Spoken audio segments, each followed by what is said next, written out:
Hi, everybody, and welcome to Afterburner. I'm Rob Kerr from Just a Game. He would be Danny Austin from Post Media and live from 55. Calgary Flames fall 3-1 in Columbus, but it was really what happened at 60.01 seconds in this game that I think most people are going to be talking about. Certainly changes the perspective for Dan and I is right at the end of the game. Nasty hit by Anderson on Patrick Laine. Boy, oh boy, Dan, a game that really didn't have a lot of emotion. Yeah, there was an early fight, but Rasmus Anderson really got a pound of flesh out of Laine at the end, and I have a sneaking suspicion that's what we're going to be talking about for a while. Yeah, I mean, we thought we were good to go here. Let's be totally real. We had our list of topics. We had done our pre-show planning. We're good to go, and then, I mean, that was a crazy play because the camera didn't catch it initially, so there was about 90 seconds where we had no idea what happened. But yeah, you'll see it. It's late. It's late. There's no doubt about that. It does look like he leaves his feet a little bit. I'm not sure anyone's going to be happy with this. I'm not entirely sure what Rasmus was thinking, to be perfectly honest with you. Well, as a formerly suspended player in minor hockey, way back in the early 80s, I did take a couple suspensions. I call it, you see red, that you're so frustrated, you're so mad that you see red. And it's not about kind of bringing logic into the conversation. It's just, I'm hitting this. I'm doing this. I'm mad. And that's what it really felt like to me. He did leave his feet. He delivered a check that is likely going to get him suspended. That's my initial reaction. We'll wait and see how it all plays itself out. But Danny, I don't know how else to describe it. And I wish Rhett or John Bender or a professional athlete was here because they could probably better explain it. But I remember being as a kid doing stupid things because I got angry, I got frustrated, I got mad, and I saw red.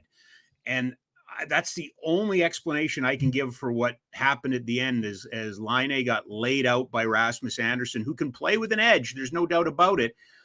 And I've been critical of this. Yeah, go ahead. If it was not right as at the buzzer as the game was over, for all intents and purposes, there wasn't much purpose. But do you think mid-game that would be a suspension? Because I mean, the principal point of contact, I don't think was the head. Now he left his feet a little, but like that's my question: is the timing of it the issue here? Because I think the timing. I think the timing is part of it. I think, and here, again, we're watching it in slow motion. He's off his feet. He's off his feet. And this isn't me, grandstanding or showboating or whatever, but this is me understanding where we are in this league and its arc with headshots and hits. Now, did he jump at him? No. But he left his feet, delivered a blow. Tell me where the principal point of contact is. It looked, that angle. That angle looks like he got him in the head. Right. And now we had Ken Dryden on, thanks to you, actually. I never did thank you for that, but you arranged for Ken Dryden to join us this week. And we talked about his book that he wrote back in 2017 that was really followed the life and death of Steve Monador, the former Flame, but was really a book about headshots, the National Hockey League, and how to evolve away from it. And I asked Ken about, you released that book, and here we are 5 years later. Do you feel like it made any impact? And part of what he said was he gets frustrated with broadcasters who go, well, point of contact. Like, it shouldn't be about point of contact. There just shouldn't be, blows to the head. I get that argument. I don't know anymore, right? How many of us really know anymore in the National Hockey League when it comes to what they're going to be upset of, what's a suspension, what isn't. As far as I was concerned, Mackenzie Weegar scored yesterday. But you know what I mean? Like, I just at the end that puck was obviously in, but there was no conclusive proof. So it was like, you can't get too mad about it, but that puck. But you kind of feel like my first instinct is watching that is going, that's going to cost him. And I don't, better than I would. He is not a repeat offender. I do not believe so. I don't believe so. Yeah, I don't have the letter of the law argument in front of me. Like, I don't. Yeah. But I will say the combination of the timing, the fact that the puck was clearly gone. It was a late hit, only by a split second, but it was still late. Yeah, I suspect they're getting a call from the disciplinary committee on that one. Yeah. That is part of a story that saw the Calgary Flames fall to the Columbus Blue Jackets by a 3-1 score. Of course, Afterburner is brought to you by BK Beaufort Liquor, located on the Trans-Canada Highway across from Winsport beside McDonald's. Stop in and stock up on your way to the mountains. Check them out on X or Twitter at BK Liquor or on Instagram at BK Beaufort Liquor. Say hi to the good folks at Mandeep. He's always nice to us and always when we're out at events, stops by, and just a great partner for Flames Nation and Afterburner. 3-1 is your final score. There was no scoring until 6:29 of the second period. Shane Curley. Is it Shane or Sean? Anyway, his first from Danforth and Provorov. And then it was 2-0 in the third period when Danforth got his second of the year from Rosovic and Werenski. Calgary would answer back shortly after, shorthanded at 10:37. Elias Lindholm draws it to 2-1, his second from Backlund. But at 17:39 with the net empty, Werenski his first. And Zach Werenski was activated today from injured reserve, comes back and has a goal and an assist. Calgary outshoots the Blue Jackets by a 37-29 margin. And it was a really good night for Spencer Martin, the former Vancouver Canuck, made 36 saves on 37 shots. I thought a really good night for Jacob Markstrom. He made 26 saves on 29. Let's go there. Jacob Markstrom, clearly one of the storylines coming into this season, and he needed to be better. I feel a little bit for him. I think he's been great to start, but he doesn't have the record and the numbers to show for it. No, I think he's been their best player. Yeah. Through he's played 4 of their 5 games right now.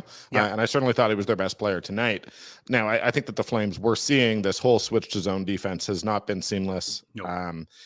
They say, hey, you give them 10 games to figure this stuff out, so don't overreact. But certainly that second goal, I mean, Hanifin and Lindholm went chasing and just left the guy completely open. There's just stuff that they clearly need to fix, but Jacob Markstrom's keeping them in games. I mean, he's the only reason they won that first game against Winnipeg.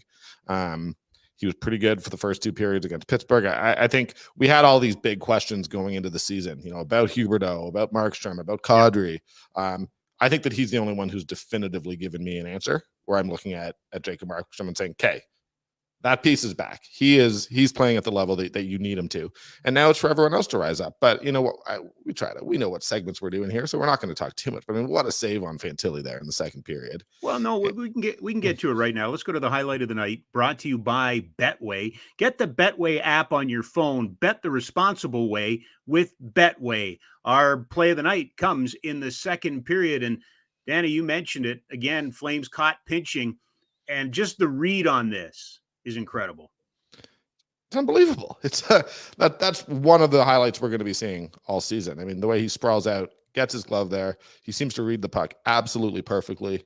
That's definitely a welcome to the NHL moment. You're probably going to score if you're Fantilli at most levels, but not in the NHL. And full marks to Markstrom. I mean, those are the type of saves that we weren't necessarily seeing last year. And whatever frustrations may be creeping in for fans, many of which I think are justified, others which I think we just do require a little bit of patience. But we got to remember how much heat Markstrom took for his performances all year last year. It was a major talking point, and I mean, what more can you ask for from him? He's answered the bell. He has indeed. Of course, that's the highlight of the night presented by Betway. Get the Betway app on your phone. Bet the responsible way with Betway. I want to kind of bridge the two pieces that you've brought up so far. I would suggest to you the one thing that I like about Markstrom's game is he doesn't appear to be thinking to me. He appears to be reacting. And I think last year, especially when it got into that first shot of the game and falling behind early, I think you could see him fighting pucks. Right now, he's reacting. Back to your point about the zone, I think that's the problem right now. They're thinking. And until they can play that structure and just react to it, they're going to have problems tonight. And I think part of it was Zadorov. Zadorov was caught in no man's land. It's a line change, and then a big guy like that got caught flat-footed, and it's an odd man rush the other way. But I think right now, to steal a line from the movies, don't think it just hurts the ball club. Yeah. And the truth is, I've never covered. I have not been. I've been covering this team for about 4 years for the most part. I haven't covered sort of a major, change in the way that a team plays defense. So I don't know how long this is going to take, which is why I am hesitant to be too critical. But you're right, and I think that a lot of the goals that we have seen for the first couple games, I really felt that the issue was that they just couldn't figure out how to get the puck out of their own zone. Yep. I thought that they were turning it over way too much, and I think that they've by and large fixed some of those issues, and they're doing a better job. But it's thinking too much. I think it's exactly right. It's guys. It just doesn't feel natural yet. That I'm not trying to make excuses or go easy on them, but my thing is that feels like something that just through repetition should get better or should get easier. And we are only 5 games into the season. They are 2-2-1. It's not like the sky is falling here. No. And I was thinking about this today. I remember last year listening to a fairly prominent hockey podcast after the first 10 days of the season. And one of their topics was, are the Calgary Flames the best team in the National Hockey League? If you remember, Calgary had that great start last year. And quite honestly, I'm not trying to, hindsight it or anything. It just, at the time, it's like, wow, okay, it's a good start. I mean, people are beginning to pay attention, and they're asking these questions. Well, as we found out that, as the 10-game segment ended, that wasn't the case. And I agree with you. What we talked about is as they go out on the road, I always think, oh, we're so happy to go out on the road, or we're so happy to I think those are always situational conversations. I really do. Depends on the situation. Because right now, you cannot tell me that somebody in that dressing room on Monday or Tuesday isn't going, oh, we're so happy to be home. It's nice to come back and play in the friendly confines, right? They've got to start stringing some wins together. And this one fell through their hands today. They played well enough to win it. They just didn't do enough to win it. And we're going to get into the offensive side. I don't think that I don't love the way that they played offensively despite the shots. But I mean, my thing is that with this team, on some level, just we talked so much, like, yes, it's situational, but people were still talking about this being one of the deeper defensive cores in the league. So we're not wrong to be a little bit concerned about the play in their own end here.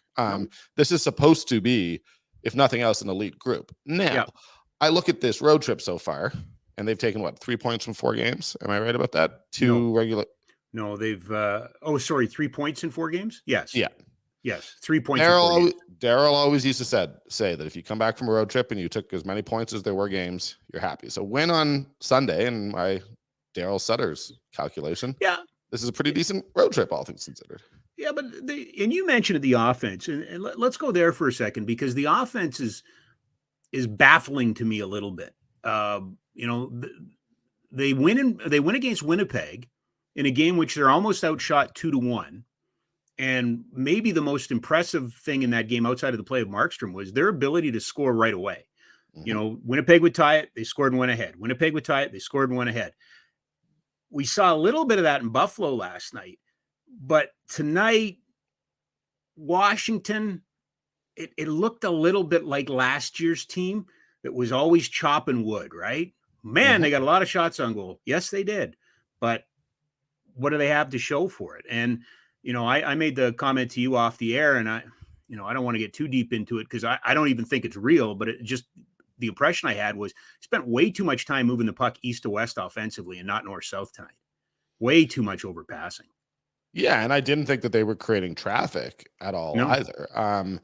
So, I mean, I thought that they were pretty flat offensively tonight, if I'm being perfectly honest with you. And, this is the question sort of, I think we tried talking about it after the Pittsburgh game, but my laptop wasn't doing us any favors, so couldn't really have that conversation. But I mean, the question does become at some point when you're in those situations, do you have those guys who are capable of stepping up with sort of a moment of magic? And Johnny Gaudreau, who I didn't think was great by any means tonight, but there were a couple moments in the third period where he got the puck and you saw him skating through the neutral zone and the defense backing up, and it did sort of feel like, oh, remember when the Flames had that? And that certainly does not look like Hubert out. Now, I mean, Lindholm got the goal, and you got to give him credit there for dragging them back in from 2-0 down to 2-1. But it's interesting that you say that it felt a little bit like last year. It was probably the first game this season where it felt a little bit like last year. Lots of Mm-hmm. shots, Mm-hmm. none of them, not a ton of rebounds. Just the creativity didn't fully feel like it was there either. So yeah, it was just flat and dull. If this, let's call this a time machine game. If this was 20 years ago and I was away and I just picked up a newspaper and I looked at a box score, I'd have a much better feeling about the Calgary Flames than I did after watching this game. Yeah. And I mean, I'm In, seeing Stephen Taylor here saying put Coronado top line, like 1 or 2. And it's something that, to be perfectly honest with you, I thought a little bit about today. Is he's the one guy we don't know. He might have that ability there.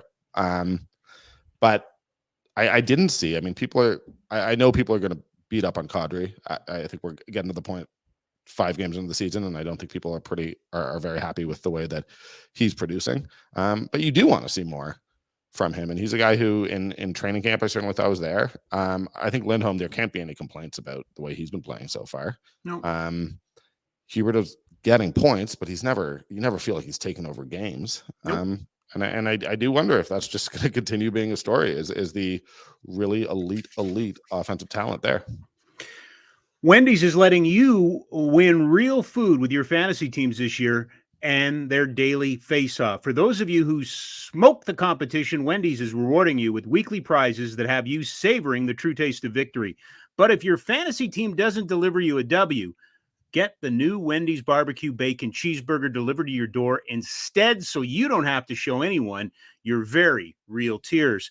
It all kicks off next week. Sign up to play the Daily Face-Off Survivor Pool to win weekly prizes like the new barbecue bacon cheeseburger from Wendy's, available now for a limited time. Calgary losing in Columbus by a 3-1 score. The Flames will play Detroit on Sunday afternoon, a 3 o'clock start Calgary time. Detroit will play tomorrow afternoon in Ottawa, so they'll be back to back. You take a look at the back-to-back situation. Nothing to see here in terms of back-to-back. They didn't look tired. They didn't. I don't think there was a roster move to be made or anything like that. Do we even pay any attention to that today? No, I mean, if we're talking about roster moves at this point, it would be bring Osterley in for Gilbert, but I think you're pretty happy with what Gilbert's been doing, and then potentially try to get Dryden Hunt a game. That was something that I was sort of wondering about, but at the same time, the fourth line has been playing above expectations. So why change it? That's probably the one group that you're not making any major moves to. So let's talk about the one guy that's name just came up, and somebody's talking about moving him up the lineup. What are you seeing from Matt Coronado? I'm seeing a young guy who has his moments and is still adjusting to the speed of the NHL game, and as he should be. This guy's not expected to be Connor Bedard. He's a guy who I still think he's going to get to 20 goals. I have no real concerns about that. But yeah, they've put him on that line with Coleman and Backlund for the most part, and I think he's been fine. But it's unfair to expect anything more. Would you sit him? Not to send a message. This isn't about bad play. This is about, go watch the game from upstairs, see it in a slower time. It's always easy to have this conversation when you're talking about a game in which involves the Columbus Blue Jackets and Johnny Gaudreau, because if we remember correctly, that was the turning point in his rookie season, right? He goes into Winnipeg the next game, and the rest, as they say, is history. And I'm not suggesting that because it worked there, it should work here. But I'm watching Coronado tonight, and I'm going, not sure he's moving ahead. It's not bad. Like he's not over his head or anything like that. I'm just not sure if he's moving.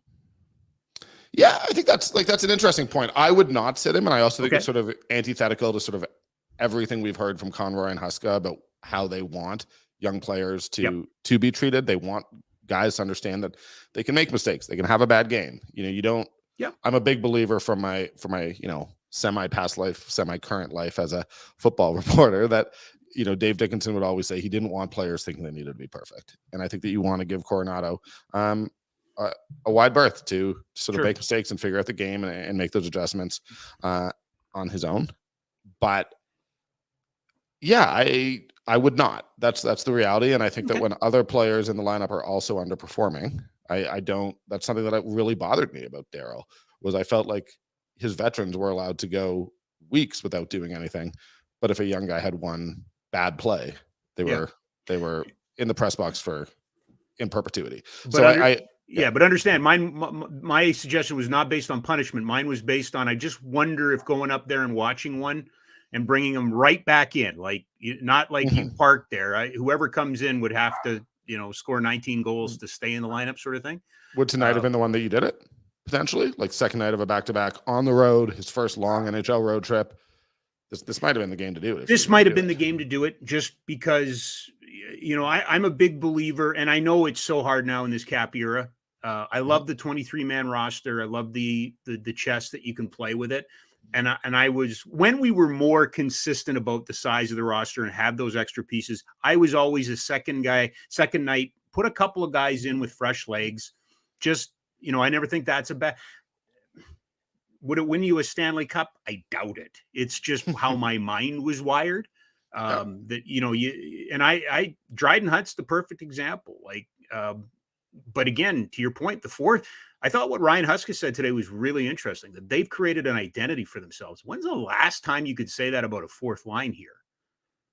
Yeah, I mean, I have been the world's biggest Walker Duehr fan since he broke into the league. I'm not going to pretend I was watching him a ton with the Wranglers, but I really think that just like that he brings a speed and a tenacity and is good along the boards, and I think he's perfect. And AJ Greer, I mean, that may prove to be a really nice piece of business by Craig Conroy. I agree. That's a guy who's played in the league, who isn't in over his head. You're not worried about growing pains. He can come in, do the game, and they're not even asking him to go. Like all anyone talked about the day he got signed, because I was literally there and was asking the questions, was about how he's a fighter and all that, and he's proven to be a lot more than that.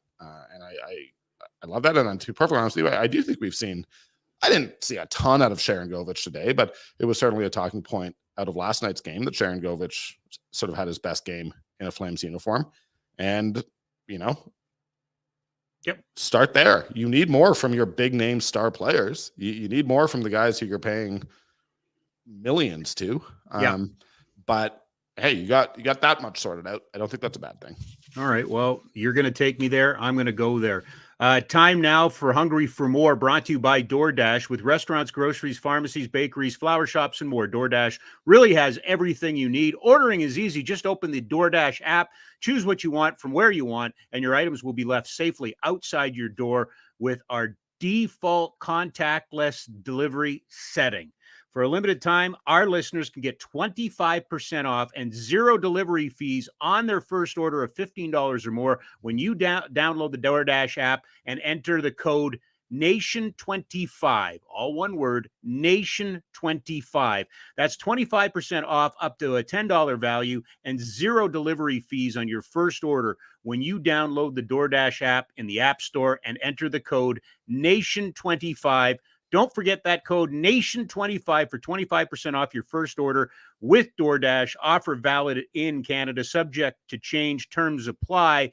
So with that said, hungry for more. Who are you hungry to see more from? It's Nazem Kadri, right?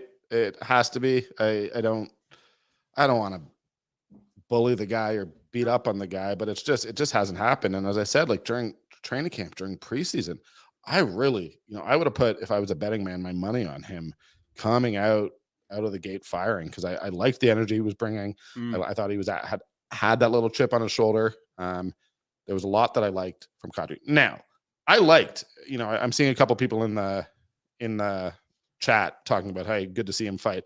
I know he didn't win the fight, but I also think, look, when one part of your game's not going, there's nothing wrong with trying something else out. And I like seeing him drop the glove. Did it work? Did it spark the flames? Not necessarily, but if we're looking for signs that he cares, that he's trying to work through it, that he's trying to, bring a physical dimension to his game, that he's going to be in there, squaring up, taking ownership, then I think we saw it in the fight. Doesn't change the fact that he's got 1 point through 5 games, but no, it's not a bad thing to see. It doesn't. And you need to engage, different ways, different players engage different ways. Remember, this is the guy that was the Flames' All-Star last year, was he not? Mm-hmm. Did he not represent the team at the All-Star game? Mm-hmm. And so he had a good start.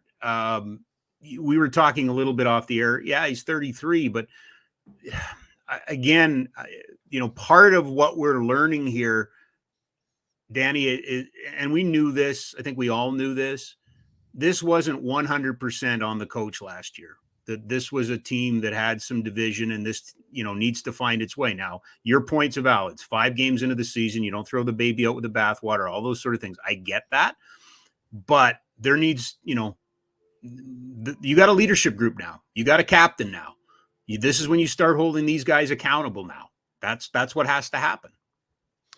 Yeah. And I mean, Backlund, obviously, look, the shorthanded, he didn't, had 2 shorthanded breakaways and didn't have a shot. I saw a little bit on Twitter, people being, a little bit critical of his early start. I'm not worried about Michael Backlund, to be perfectly honest with you. There's zero part of me that wants to come in here and start stirring the pot and saying that. But I mean, my thing with Kadri is last year you were able to look at some of these games where you didn't really feel like he contributed. And I mean, he did have 6 shots on net tonight. Mm-hmm. So it's not like he did nothing. But as you said, not all of those shots felt particularly dangerous from any of the Flames. But you were able to look at it and say, this guy won a Stanley Cup the year before, had a short summer, had to move. Probably his training wasn't on. He had a lot of recovery to do from the surgery that he had. All of those things you're able to use. And now the thing is, well, no, you're being paid to be a major contributor night in, night out. Right. And that involves production. That involves points. And we're not really seeing it right now. So I don't think it's unfair to not call him out, but hope for more. Well, since we're going down that path, let's go to our Crown Royal generous guy tonight. Generosity lives in the small things. Crown Royal, crown everything. There's no one way to be generous. There are endless ways, and a crown for everyone. Crown Royal, crown everything. Generosity lives in the small things. It doesn't need money or an audience or even acknowledgement. It just needs a few good people. Remember, Crown Royal, crown everything. Who's your generous guy tonight, Danny? I mean, there was only 1 assist, so it's Michael Backlund. I don't mind giving people a peek behind the curtain. I don't really know what generous guy means. I was told that we're allowed to sort of go any direction we want. I think that you could say Jacob Markstrom was generous for giving this team a shot at winning at all. But I do think, if we're going to be critical of Backlund, I think that he does also deserve a little bit of credit for that assist. He set Lindholm out, and that was the play that for a couple minutes at the very least made us think that they had a shot. So I guess Backlund, and I don't mind the job Backlund's been doing at all. I think him and Coleman have generally been pretty decent at both ends of the ice, and they're helping Coronado out, which, as we just talked about, is one of the big storylines and one of the most important things this team can do. All right, so there you go. Tonight's generous guy is Michael Backlund, the captain of the Calgary Flames. Now here's a message from Crown Royal. It doesn't take $1 million donation or name on a hospital wing. This is where generosity lives.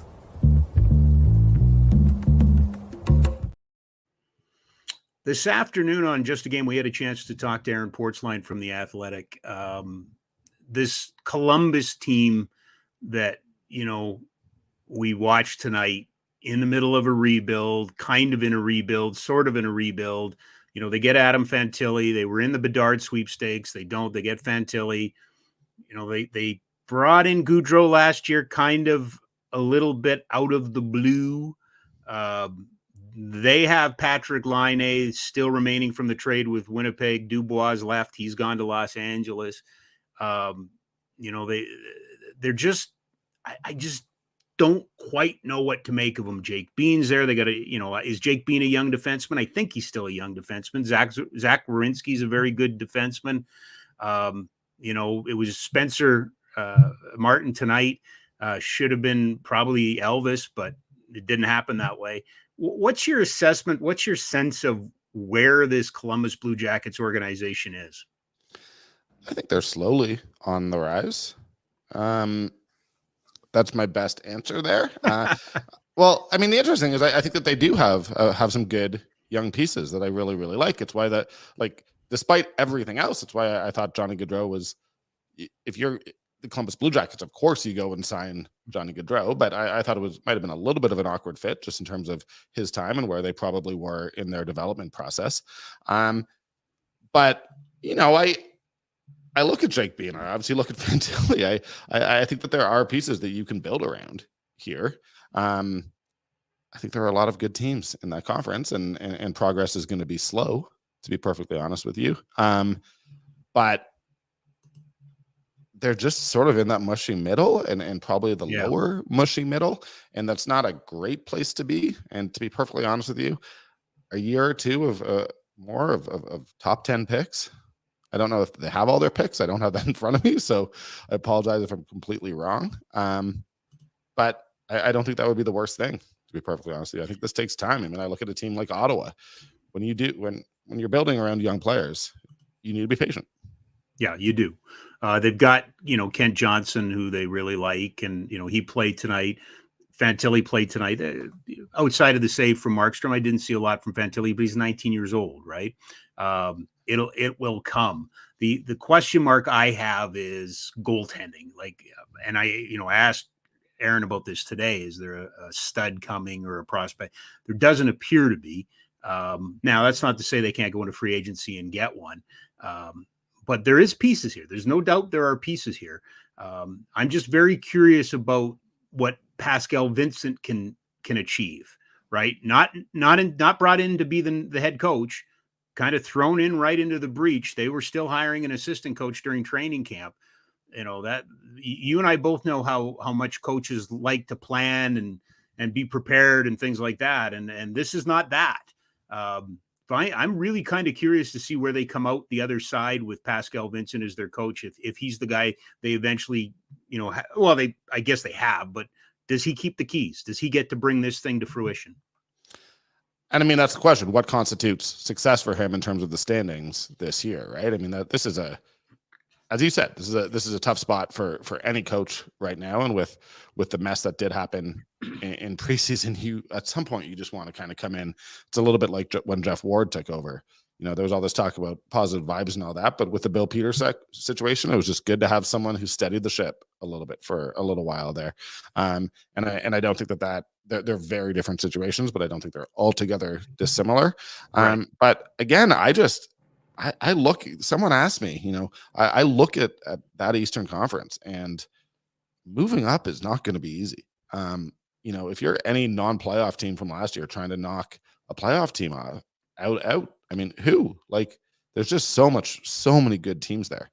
And I have a little bit of trouble seeing the Blue Jackets being able to move up. But again, okay, cool. Get another high pick.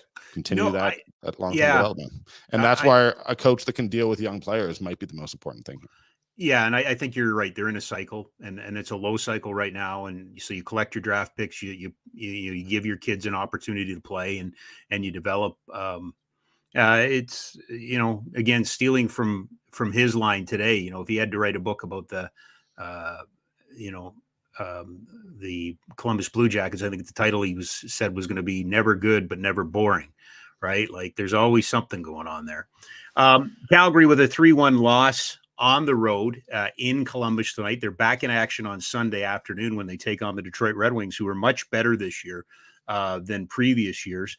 I do want to remind you that Grey Eagle Resort and Casino, it's on right now. It's hockey season, and it's on. Get ready to cheer on your favorite teams with us at the Stage Bar. Enjoy the game on one of the large screens with friends, drinks, and delicious food. Let's go. Visit GreyEagleResortAndCasino.ca for more info. Happy hour. It's time to make the most of the day and spend your afternoons with great drinks and food. Join them at the Stage Bar and Blaze Bar and Grill for their new happy hour every day from 2 o'clock to 5 o'clock. Enjoy good food and specialty drinks, all starting at 5 o'clock. Visit GreyEagleResortAndCasino.ca for more information. Calgary Flames fall 3-1 to Columbus. I'm Rob Kerr. He is Danny Austin. 5 games in, 2-2-1. I am really kind of gauging what my predictions were at the beginning of this season, which is only 10 days ago, but really felt like Markstrom had to get in a groove, was looking for him to, pitch some shutouts early. That hasn't happened, but I think he has been in a groove.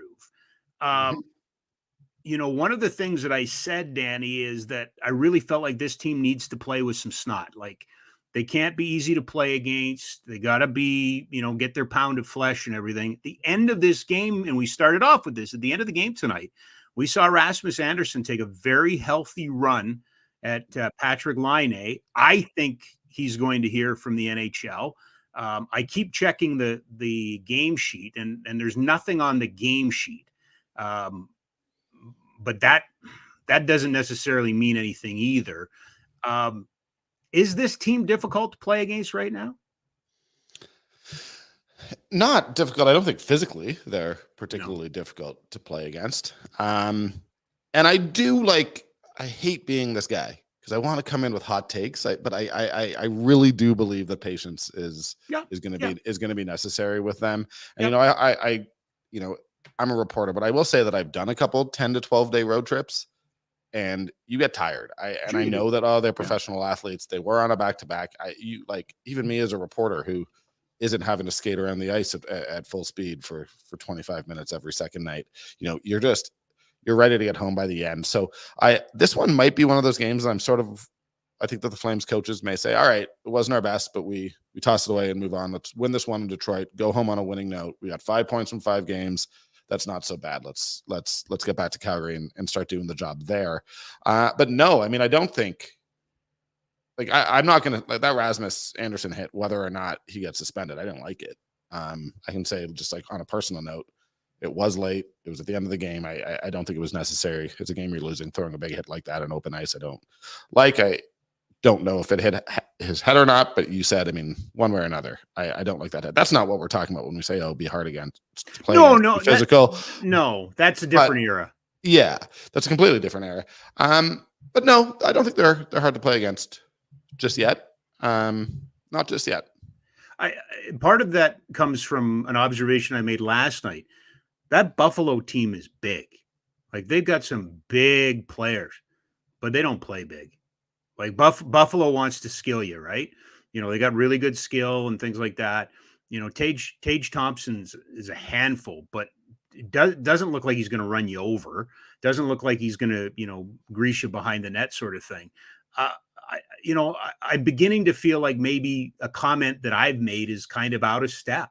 What is being difficult to play in 2023-24?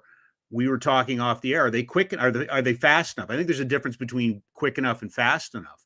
Are the Flames fast enough?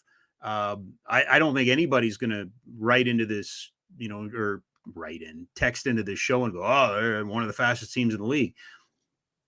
I don't. What makes a team difficult to play against these days? Well, right? And I think that, when we talk about that speed and that quickness, I think it's why coming out of the Winnipeg game, a lot of us, when we saw Mangiapane get put on the first line, like, all right, well, can he bring that little bit of speed? Dubé has that speed. Like, it's those guys, but they're not. Mangiapane has been, but they're not guys you're expecting to go out and get 30 goals season after season, unfortunately. So it's, again, I like that Walker Duehr brings that speed, but Walker Duehr is a fourth liner. Like, we're really talking about that sort of. Could Walker, where you watched him more live than I have, like, is he starts on the fourth line. Mm-hmm. I think he could play third line for this team. Beyond that, I don't know and don't. I would love to see it. He put up good numbers. He put up better numbers than Peltier last year. Skilled player. Peltier is significantly younger. So I'm not like that's not a direct or fair comparison. But I would love to see Walker Duehr get a little bit more ice time and play in a slightly different role. I do think he's really good at what you do, and I don't think that the Flames right now should be necessarily. If you have one line that's working, I don't think that that's the line that you go and disrupt. I think that. However, to your point, look, if he could come in and help out a little bit and you give Coronado a look with the quote unquote more skill guys, maybe that's not such a bad thing. I can hear the argument for it. But I think right now you keep that fourth line together. I think at 2-2-1, I don't think that the players have created an argument to the coaching staff that anything's off limits here. or not off limits, but you know what I mean? Like, a couple of years ago, we saw arguably one of the best lines in hockey for an entire season. In this, there's no way you were breaking up Lindholm, Kachuk, and Goudreau. They forced you to play them as a unit all year long, right? Who is forcing me? Unfortunately, it's the fourth line. The fourth line is really the line that has probably been the most consistent, right? Yeah, I think, I mean, for it's being asked to do less just by definition, but Yeah. I think in terms of doing its role, yeah. Who's forcing their way in? I mean, I think Peltier would have been likely. Peltier had a role to play this year. I saw someone say, "Hey, call up Zary." I think that you give Zary some time down in the AHL, and I think Zary's thing is that he's probably not going to come in and be a fourth line guy. But here I am sitting here, and 5 hours ago, prior to this game, I was talking to my colleague Wes Gilbertson. I apologize, not Wes Anderson. That would be wild if that would be Wes Anderson, I mean, was that's just writing with the Flames. That would be a story. Big fan, actually. Yeah. I mean, I'm a big fan of both Wes's. I got to be honest with you. Yeah, haven't met a bad Wes. No, I haven't met a bad Wes yet. No. That's right. But I was talking about Adam Ruzicka and how what a pleasant surprise that's largely been, and then he does nothing, and his name hasn't even come up because is he going to be a point a game player all season? Probably not. You want to talk about the guy who could bring some physicality? He's certainly got the size. Is there going to be a point, if you want to make yourself hard to play against, where you're looking and saying, all right, let's give Adam Klapka a go. Let's see what he can actually do. Like, there are a couple players who can bring something to this roster, right? In the AHL. I think Dryden Hunt is a guy. I don't think Dryden Hunt's going to turn any heads, but can come in and throw the body around a little bit. There are ways to make this team tougher to play against. Well, it's funny you bring up Ruzicka, because I talked about him today. He had a good game, got the game winner last night. I just, it's an unfair comment, but it's one that's always stuck with me, was when the Flames drafted him, which I believe was in the 4th round. They said, he's got all the tools, lacks consistency. And it rings in my head. Like last year, he was on a point a game. He had a great 10-game stretch, and then he went really quiet. Now, a lot of us are upset about the usage and how he was handled and all that. I get that. But that excuse has been kind of taken away. So now it's incumbent on the player. Okay, if you have a quiet night, you've got to respond the next game. Because I'm still on the opinion of that Adam Ruzicka doesn't make Adam Ruzicka go. His line mates do. I thought Matt Phillips gave him incredible numbers in the American Hockey League by putting the puck in places that were really very easy to score. Our guy King Chronic there just said 4 years later, he's still that guy. And it is what Ryan Huska said about him in training camp. It is about consistency with this guy, and I think it's period to period. I think it's sometimes shift to shift. Yep. I'm pretty sure it was the Washington game, could have been the Pittsburgh game, but I thought he was great in the first period and literally shouldn't have been on the ice in the second period. Yep. It was and it's Huska's been asked if, and I watch every post game obviously because it affects my job, but yeah, I mean, Huska post game actually hasn't come out and said, "Oh yeah, Ruzicka's playing well." He sort of said he's still seeking that consistency. They are hammering that in, and what does consistency look like? It's just every shift being the same, having that same intensity, getting in front of the net, using the body, and I mean, his game winner yesterday. Dubé did all the work. Maybe it's similar to a Matthew Phillips situation, but credit to Ruzicka, he was on the right spot. Finished. It was a nice shot. You know what I mean? That's a rule. That's a rule. I mean, and I got to be honest with you. There's part of that you wish Coronado or want Coronado to become, right? Is that guy that's in the right place to take the work and finish it. But Ruzicka's got to, again, if your line mates aren't feeding you, then you go get the puck. Watching him get bowled over at the blue line because he got too deep with the puck and his gap was just that. It's like, oh boy. And I think Greg Millen mentioned it on the broadcast. Like, you got to chip. Like, you're too big to beat that guy one-on-one, right? Mm-hmm. So there's still learning to be done. It's 5 games in, still learning to be done. That's how I describe it. And I still think that an encouraging start if nothing else. It's just he is one of those guys who, and I'm very curious as to where Peltier was going to end up if he hadn't gotten hurt. Like whether that was going to be on the second line. I don't know how it all fits if he's there. To be honest, like I'm assuming that they weren't dropping Dubé or Mangiapane. Like I just don't know how it was all going to piece together. I think but don't you think Dubé's always kind of, I mean, what's he going to be? Right. And I liked him this year. In many ways, outside of Lindholm, I think he's been their best forward, in terms of consistency and a lot of the little detail stuff. And he loved playing for Darryl, and Darryl was hard on him, all those sort of things, but he thrived under that. And I think this is a big year for Dylan Dubé. Who are you, son? Like, who are you? And I equate him, not necessarily the position and the role, but I equate him so much to Michael Backlund, because there's a lot of reverse history around here about Michael Backlund, because there's some guys who write some pretty prominent columns in this city that were trying to run him out of town after his second contract. Like it's over, get rid of him and everything. And we've seen what he's blossomed into. And you're talking about patience in the season. I think the Flames have shown some great patience with Dubé, and he needs to, this is the season. You really need to pay everybody off. Show him what you are, kid. And does he need to be a 30-goal scorer to be, to have value? I don't think that's going to be his role. I do think I like his work along the boards. I like his speed and open ice, but I don't necessarily think we're ever going to see him put up the huge offensive numbers.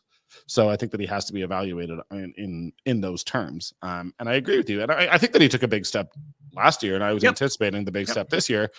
And it wouldn't surprise me to see him back on that first line pretty soon here. I don't know that Mangiapane has blown anyone away. I will say Dan Cramp asked how long is Peltier out for. I believe about 8 weeks it was 2 months to 3 months was shoulder surgery. So so it was 2 to 3 months in the new year. Yep. But he'll be back this season. He'll be back, but my guess is he'll go right to the Wranglers and get up to speed before they bring him back in. I think it's going to be a little much to ask him coming off a major surgery to jump right in the National Hockey League. Yeah.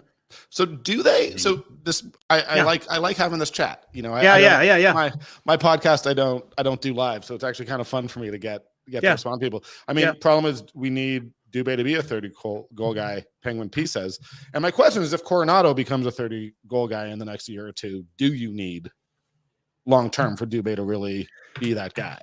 Well, I mean, obviously you want offense, and you're looking at this team right now, and you're going, oh my God, like I use the term chopping wood, right? Like, here we go. We got to get 45 shots to get 4 goals, sort of thing.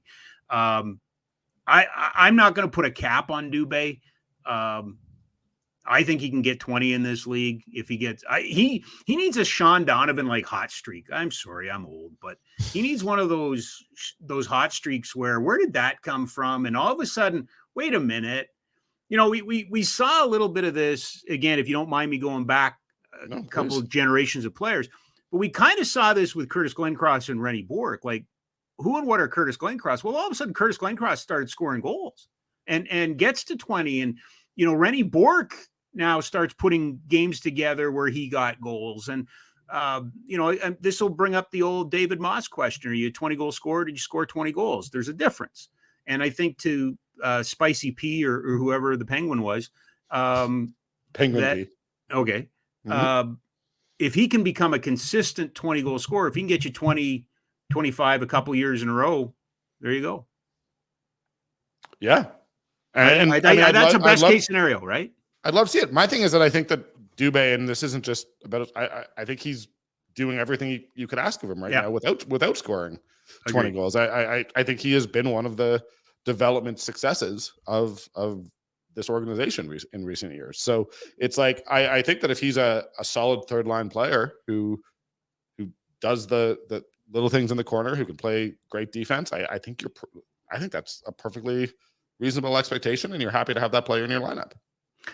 Greta is going to be the Afterburners home for viewing parties this season. We already held our first one with the home opener. Grab a cocktail, something from the menu, and let the games begin. Or maybe get into the game yourself. Over 50 arcade games from vintage to state-of-the-art. Load up with credits on your Greta game card and get at it. Greta Calgary is located at 213 10th Avenue Southwest. Check them online, gretabar.com.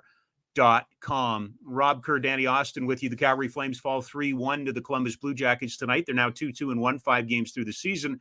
They traveled to Detroit to play the Red Wings. The Red Wings heading into the game tomorrow in Ottawa. Both of those teams will be 3-1 prior to that matchup, and then they'll come home and they'll play the Flames.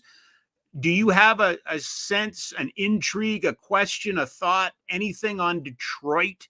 I look at this team, and I know Stevie Yzerman's been at the helm, and I know another rebuild team never really got the top of the draft like their record should have gotten them. Just, unlucky in the draft, although maybe losing out on Alexis Lafreniere wasn't, necessarily a bad thing. I don't know.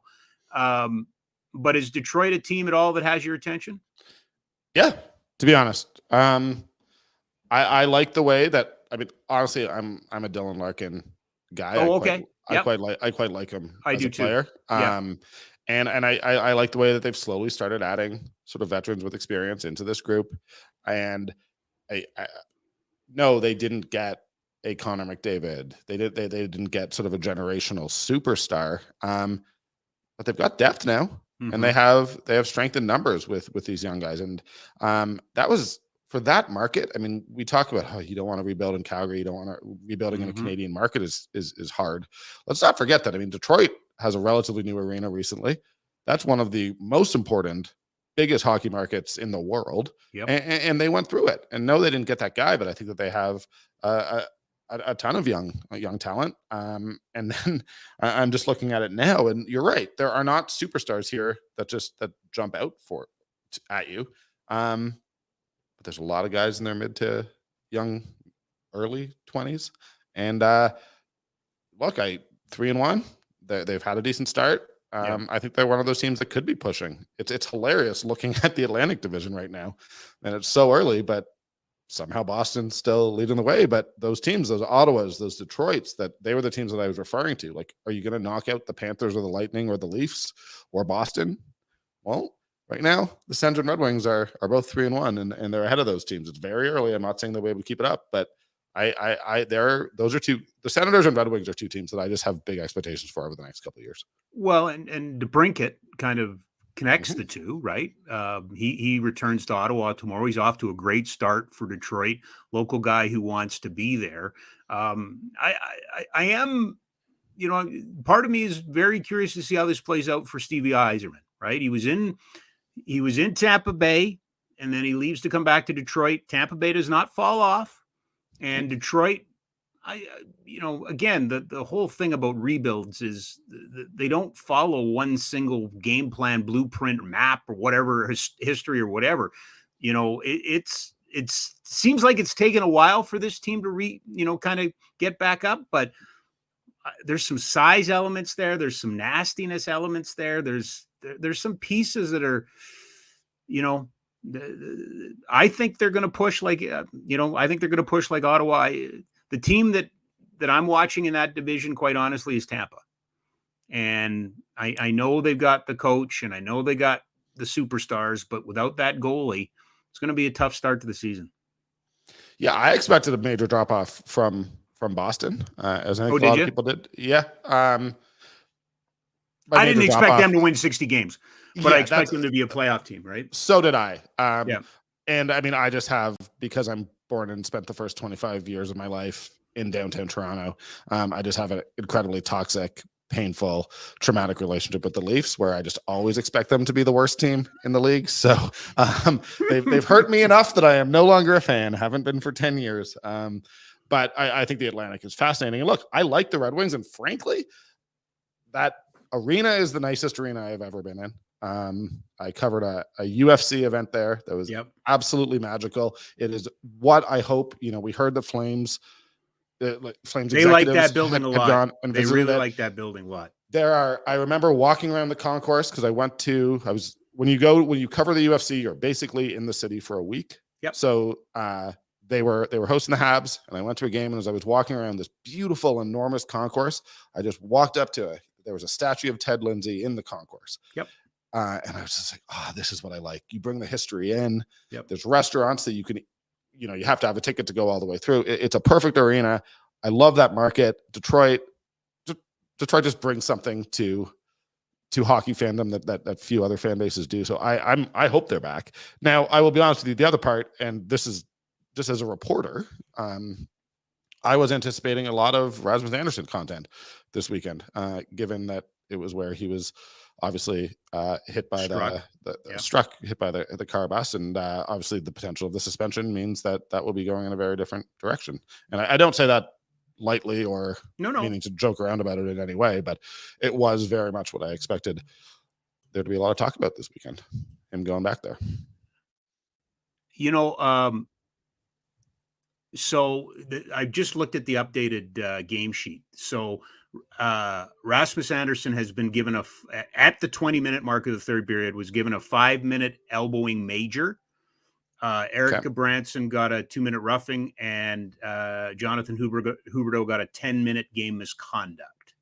So the fact that it was called a major emphasizes, I think, both. And here we are watching it again. So this is right at the game ends here. Well, in a couple seconds. But that's line A with the puck. And Anderson, again, point of contact, leaving the feet, all of those sort of things. I know every time we do these, Danny, I know there's guys my vintage and older that are going, what are you talking about? But I also think there's a lot of people now going, why? Like, I don't get it. And, it's funny. We were kind of talking about being tough to play against. And I am of a vintage that would have been on a local radio station 15, 18 years ago who would have said, Flames got to be tougher to play against. They got to leave a message, send a message and all of that. And I've smartened up. I know that's not how this works.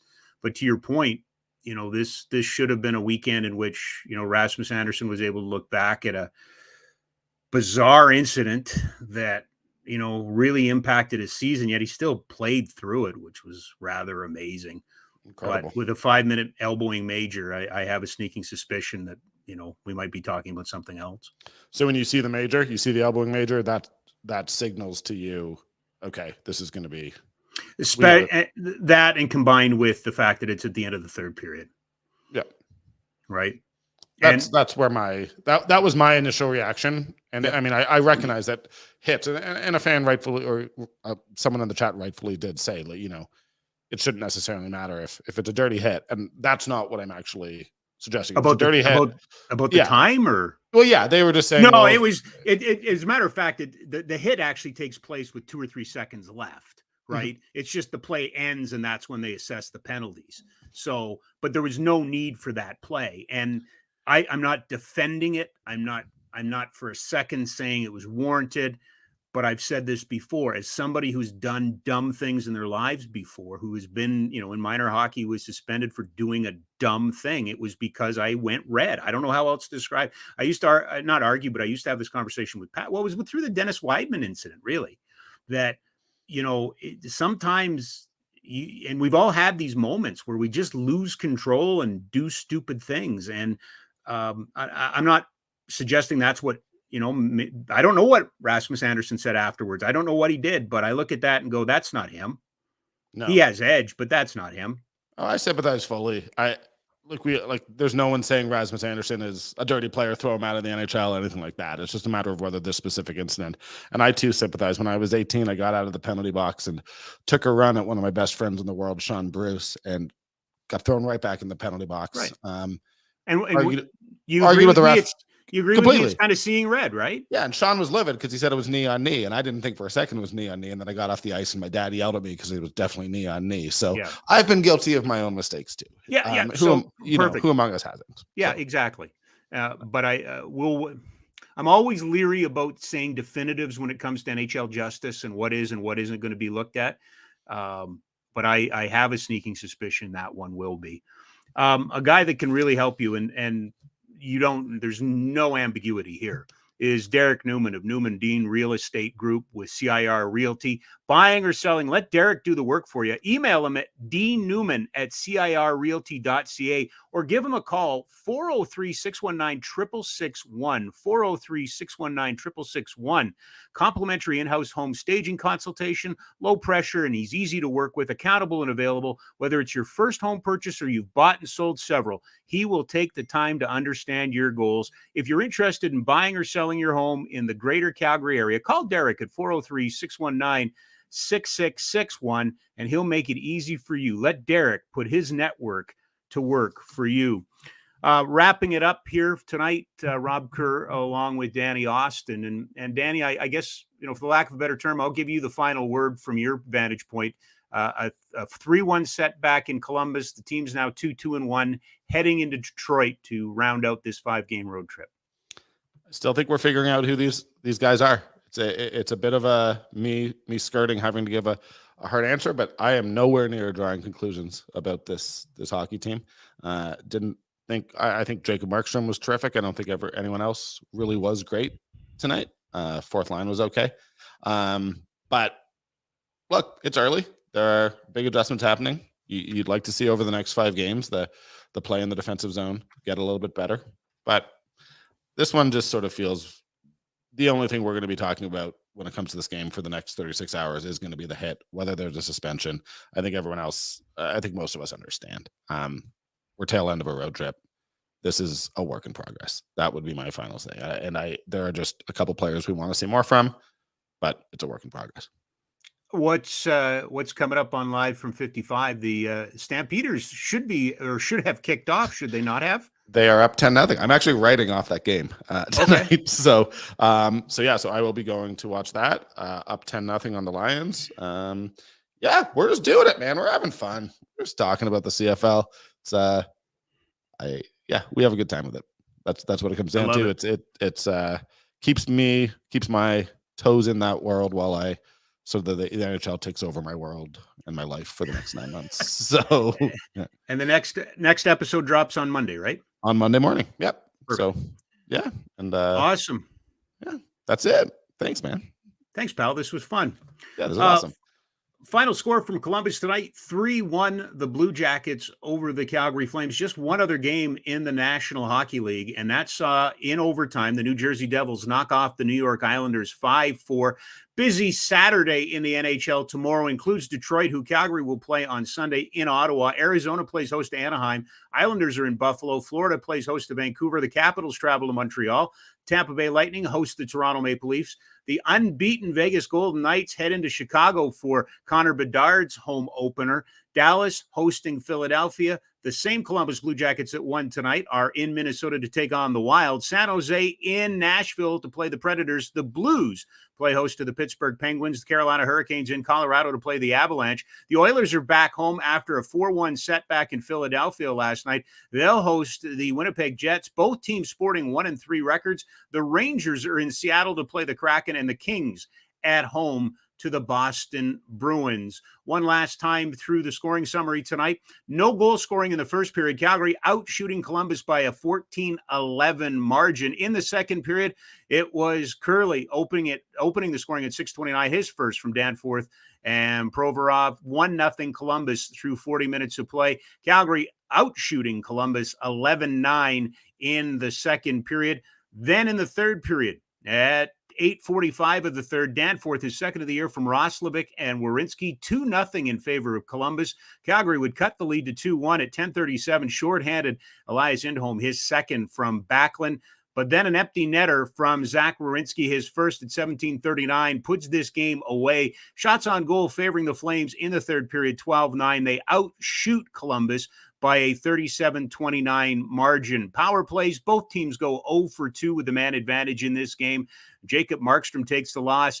He gave up 2 goals on 28 shots, and Spencer Martin gets the win. He gave up 1 goal on 37 shots. And as we've discussed, right at the end of the game, a hit by Rasmus Andersson on Patrick Laine, a 5-minute elbowing major given to Andersson, and a 10-minute misconduct to Jonathan Huberdeau. Goodbranson picks up the roughing minor. Calgary loses this one 3-1, and they fall to 2-2-1 on the season. Time now for the road ahead, brought to you by Village Honda, Northwest Auto Mall, and online at villagehonda.com. We have new in-stock inventory on ground. Start your automotive adventures at Village Honda, where new vehicle pricing is MSRP. For the Calgary Flames, they're back in action Sunday in Detroit against the Red Wings. That's a 3 o'clock start. Then back home on Tuesday and Thursday. They host the Rangers on Tuesday, the Blues on Thursday. And then 1 week from this Sunday, it's the Heritage Classic as the Calgary Flames and the Edmonton Oilers will battle at Commonwealth Stadium. That is the road ahead for Village Honda, Northwest Auto Mall, and online at villagehonda.com. Village Honda has a huge selection of used vehicles, all makes, all models, and all budgets. With over 70 units on site and access over to 400 more in their dealer group, makes Village Honda your one-stop automotive destination in Calgary. They are definitely worth the trip. Village Honda is located in the Northwest Auto Mall. Make the final tonight 3-1. The Blue Jackets beat the Calgary Flames. For Danny Austin, our outstanding producer, Jack, I'm Rob Kerr. Have a great weekend, everybody. Afterburner's back after the Detroit game on Sunday afternoon.